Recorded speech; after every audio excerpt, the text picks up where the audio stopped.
نحمده ونصلي ونسلم على رسوله الكريم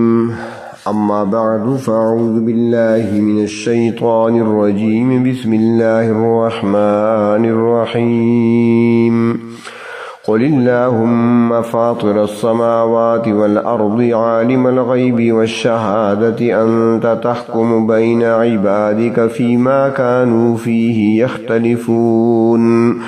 ولو أن للذين ظلموا ما في الأرض جميعا ومثله معه لافتدوا به من سوء العذاب يوم القيامة وبدا لهم من الله ما لم يكونوا يحتسبون وبدا لهم سيئات ما كسبوا وحاق بهم ما كانوا به يستهزئون وإذا مس الإنسان ضر دعانا ثم إذا خولناه نعمة منا قال إنما أوتيته على علم بل هي فتنة ولكن أكثرهم لا يعلمون قد قالها الذين من قبلهم فما أغنى عنهم ما كانوا يكسبون فأصابهم سيئات ما كسبوا وما هم بمعجزين أولم يعلموا أن الله يبسط الرزق لمن يشاء ويقدر إن في ذلك لآيات لقوم يؤمنون صدق الله مولانا العظيم اللهم صل على سيدنا محمد وعلى آل سيدنا محمد وبارك وسلم سورة الزمر کی آیت نمبر 46 تا آیت نمبر 52 ارشاد فرمایا قل اے پیغمبر صلی اللہ علیہ وسلم آپ فرما دیں اللہم فاطر السماوات والارض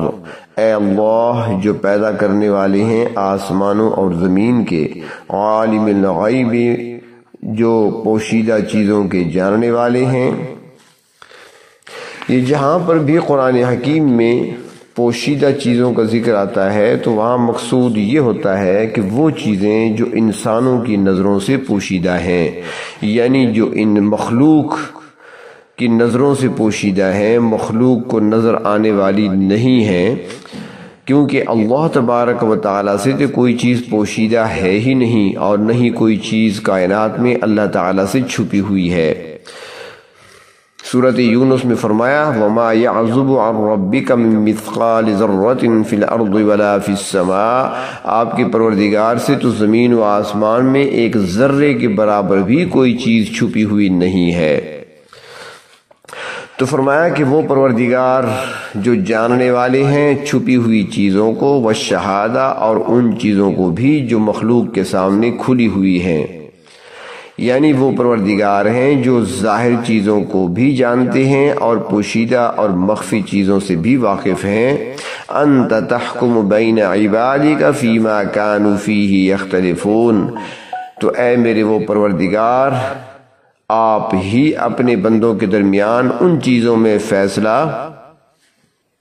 فرمائیں گے جن میں وہ اختلاف کیا کرتے تھے یعنی دنیا میں جو مشرک لوگ ہیں وہ شرک پر ڈٹے ہوئے ہیں موحدین سے ٹکر لیتے ہیں جو اللہ کی طرف دعوت دینے والا آئے تو اس کی دعوت کو ٹھکرا دیتے ہیں مقابلے پہ کھڑے ہو جاتے ہیں اور اپنے شرک پر جھوٹے دلائل بھی پیش کرتے ہیں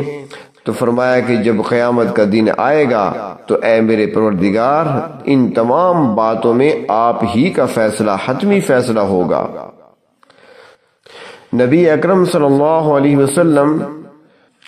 اس انداز سے دعا فرمایا کرتے تھے اللہم فاطر السماوات والارض کہ اے اللہ آپ ہی آسمانوں اور زمین کے خالق ہیں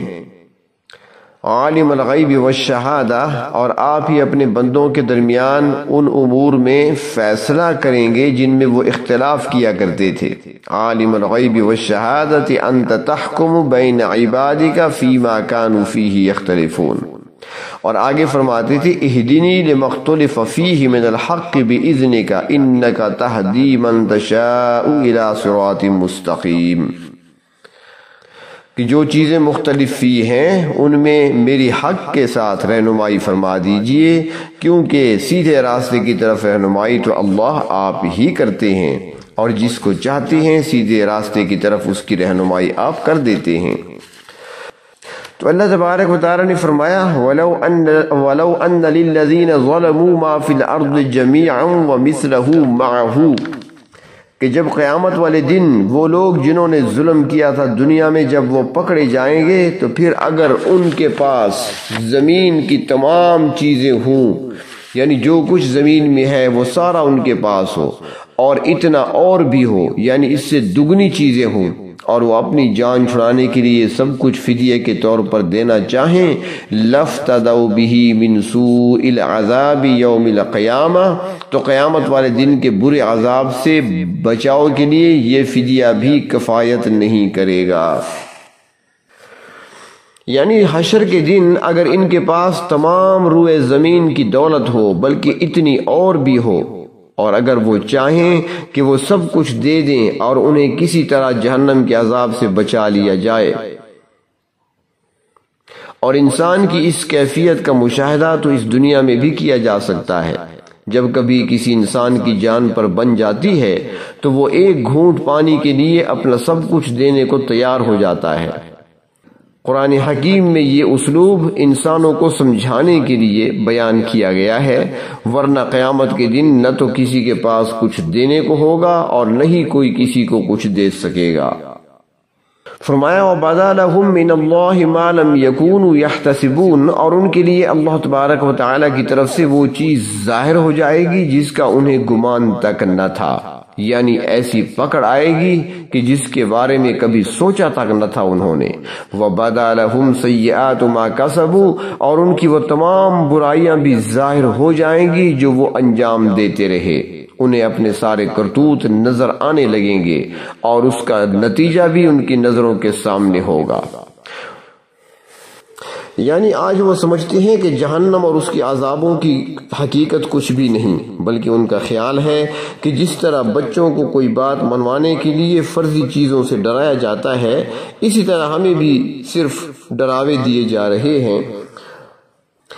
لیکن اس دن جہنم کو اس کے تمام تر عذابوں اور سختیوں کے ساتھ ان کے سامنے لایا جائے گا، اور پھر ان سے پوچھا جائے گا الیس ھذا بالحق قالوا بلی وربنا، کہ جو کچھ اب تم اپنے سامنے دیکھ رہے ہو کیا یہ حقیقت نہیں ہے؟ تو اس وقت وہ تسلیم کریں گے کہ ہاں کیوں نہیں، ہمارے پروردگار کی قسم واقعی یہ تو ایک حقیقت ہے۔ وَحَاقَ بِهِم مَّا كَانُوا بِهِ يَسْتَهْزِئُونَ، اور جن چیزوں کے ساتھ وہ مذاق کیا کرتے تھے، ٹھٹھا کیا کرتے تھے، وہ سب ان کو گھیر لیں گی، کیونکہ دنیا میں یہ لوگ اللہ کے نبیوں کی باتوں کو ٹھکراتے تھے، اللہ کے کلام، اللہ تبارک و تعالی کی نازل کردہ وحی، قیامت کے قائم ہونے کو مذاق سمجھا کرتے تھے، اور کہا کرتے تھے کہ یہ ساری باتیں ایسی خود ساختہ باتیں ہیں، نہ تو اللہ تبارک و تعالی نے کوئی نبی بھیجا ہے، نہ اللہ نے کوئی کتاب نازل فرمائی ہے، اور نہ ہی کوئی قیامت آئے گی۔ تو فرمایا کہ ان باتوں کی انکار کی وجہ سے اللہ کا عذاب انہیں ہر طرف سے گھیر لے گا، اللہم احفظنا منہ۔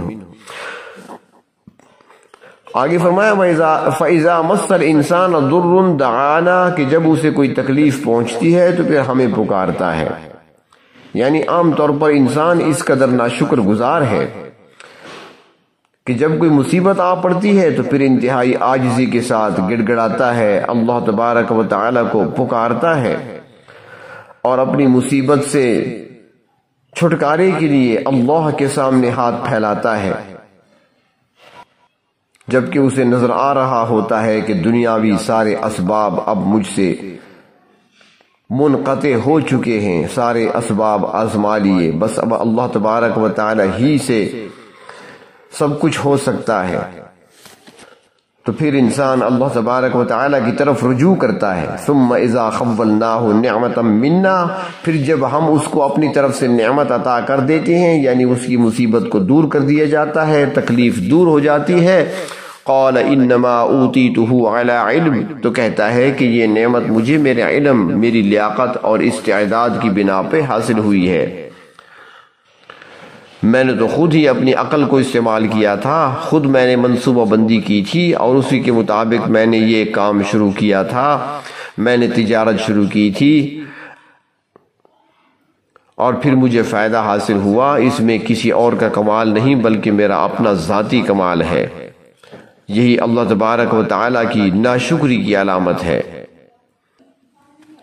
انسان کہتا ہے کہ یہ تو میری سمجھ ہے، میری ذہانت و فطانت اور منصوبہ بندی کا کمال ہے، میں نے بہت پہلے یہ اندازہ کر لیا تھا کہ عنقریب اس چیز کی ڈیمانڈ آنے والی ہے، چنانچہ میں نے بروقت فیکٹری لگا لی اور یوں میرے وارے نیارے ہو گئے۔ قارون نے بھی تو یہی کہا تھا، سورۃ قصص میں ہے کہ انما اوتیتہ علی علم عندی، کہ یہ مال و دولت تو مجھے میرے علم و ہنر اور میری اپنی استعداد اور قابلیت کی وجہ سے حاصل ہوا ہے۔ ہر دور کے جو بڑے بڑے مشرک ہو گزرے ہیں وہ بھی اللہ تبارک و تعالیٰ کی طرف سے عطا کردہ انعامات اور نعمتوں کو اپنی قابلیت سمجھا کرتے تھے، مگر اللہ تبارک و تعالیٰ نے فرمایا بل ہی فتنہ، بلکہ یہ تو آزمائش ہوتی ہے۔ کبھی کبھار اللہ تبارک و تعالیٰ تنگ دستی دے کر آزماتی ہیں اور کبھی اللہ تعالیٰ خوشحالی دے کر آزماتی ہیں۔ جو پھر اللہ تبارک و تعالیٰ کی اس آزمائش پر پورا اترتا ہے، اللہ تعالیٰ کی طرف سے عطا کردہ نعمتوں کو اللہ تعالیٰ کا انعام سمجھتا ہے اور اس پر شکر ادا کرتا ہے تو وہی کامیاب ہوتا ہے، اور جو ان نعمتوں کو اپنی محنت کا نتیجہ سمجھتا ہے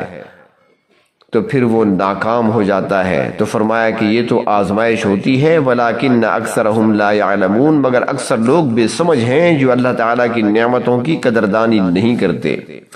فرمایا قد قالها الذین من قبلہم، تحقیق ان سے پہلے لوگوں نے بھی ایسی ہی بات کی، وہ بھی اپنے مال و دولت پر اترانے لگے، فخر کرنے لگے، انہوں نے بھی اللہ تبارک و تعالیٰ کی نعمتوں پر شکر ادا کرنے کی بجائے اپنی محنت کا نتیجہ قرار دینے لگے۔ فما اغنى عنہم ما كانوا یکسبون، مگر ان کی کمائی کسی کام نہ آئی، اس مال و دولت نے انہیں بچانے کی بجائے مزید انہیں سزا میں مبتلا کر دیا۔ فرمایا فاصابہم سیئات ما کسبوا، پھر پہنچی ان کو وہ برائیاں جو انہوں نے دنیا میں رہ کر کمائی تھیں، اور ان کو آخرکار اپنے گناہوں کی سزا مل کر رہی۔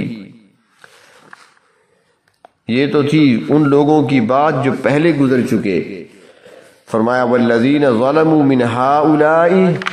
اور اس دور کے لوگوں میں سے بھی جنہوں نے ظلم کیا، یعنی کفر، شرک اور اللہ کی نافرمانی کا راستہ اختیار کیا، سیصیبہم سیئات ما کسبوا، ان کو بھی ان کی اپنی کمائی ہوئی برائیاں ضرور پہنچیں گی، یعنی ان کو بھی اسی طرح سزا ملے گی اپنے اعمال کی وجہ سے۔ وما ہم بمعجزین، اور وہ اللہ تعالیٰ کو عاجز نہیں کر سکیں گے، یعنی نہ تو اللہ تبارک و تعالیٰ کو تھکا سکیں گے اور نہ ہی اللہ تعالیٰ کی گرفت اور پکڑ سے بھاگ کر کہیں جا سکیں گے۔ جس طرح پہلے لوگوں کو سزا ملی، اسی طرح ان کو بھی سزا مل کر رہے گی۔ اور اللہ تبارک و تعالیٰ نے یہ بھی بیان فرما دیا کہ مال و دولت یا رزق یہ انسان کے اپنے بس میں نہیں ہے، بلکہ یہ تو اللہ تبارک و تعالیٰ خود ہی تقسیم فرماتے ہیں اور اپنی حکمت اور مصلحت کے تحت ہی انسان میں تقسیم فرماتے ہیں۔ جسے آج انسان اپنی ذاتی کاوش اور محنت کا نتیجہ سمجھتا ہے، ایسا نہیں ہے، بلکہ اللہ تبارک و تعالیٰ کی مشیت کار فرما ہوتی ہے۔ فرمایا اولم یعلموا ان اللہ یبسط الرزق لمن یشاء ویقدر، کیا ان لوگوں نے اس بات کو نہیں جانا کہ اللہ تعالیٰ ہی روزی کشادہ کرتے ہیں جس کی چاہتے ہیں اور تنگ کر دیتے ہیں جس کی چاہتے ہیں۔ روزی اور رزق کا مدار نہ تو علم پر ہے اور نہ ہی اس کی تنگی کم علمی پر ہے، نہ عقل اور نہ ہی بے عقلی پر۔ اس میں انسان کی ذہانت کو، انسان کی صلاحیتوں کو، انسان کی استعداد کو کوئی دخل نہیں ہے۔ اور دنیا میں یہ روزمرہ کا مشاہدہ بھی ہے کہ بہت سے ایسے کم علم اور بیوقوف لوگ ہوتے ہیں جو لاکھوں میں کھیلتے ہیں اور بڑے بڑے صاحب علم ہوتے ہیں، فلاسفر ہوتے ہیں، دانشور ہوتے ہیں، مگر تنگی کی زندگی گزارنے پر مجبور ہوتے ہیں۔ تو روزی کی یہ تقسیم اللہ تبارک و تعالیٰ کے ہاتھ میں ہے، اور اللہ تعالیٰ اپنی مصلحت کو خوب جانتے ہیں، کس کو کتنا دینا ہے، کس کو تنگی میں رکھ کر آزمانا ہے اور کس کو فراخی میں رکھ کر آزمانا ہے۔ فرمایا ان فی ذلک لآیات لقوم یؤمنون، اس میں البتہ نشانیاں اور دلائل ہیں مگر ان لوگوں کے لیے جو ایمان رکھتے ہیں، جو اللہ تبارک و تعالیٰ کی وحدانیت پر ایمان لانے والے ہیں، وہ ان نشانات قدرت سے فائدہ اٹھاتے ہیں اور اس کے ذریعے سے اللہ تبارک و تعالیٰ کا وہ مزید قرب حاصل کرتے ہیں۔ مگر جو کفار ہیں، مشرکین ہیں، ان کو ان دلائل سے بھی کوئی فائدہ حاصل نہیں ہوتا، وہ ہمیشہ نقصان ہی میں رہتے ہیں۔ اللہ تبارک و تعالیٰ اپنے ان بندوں میں شامل فرمائے جو نشانات قدرت سے استفادہ کرنے والے ہیں۔ وآخر دعوانا ان الحمد للہ۔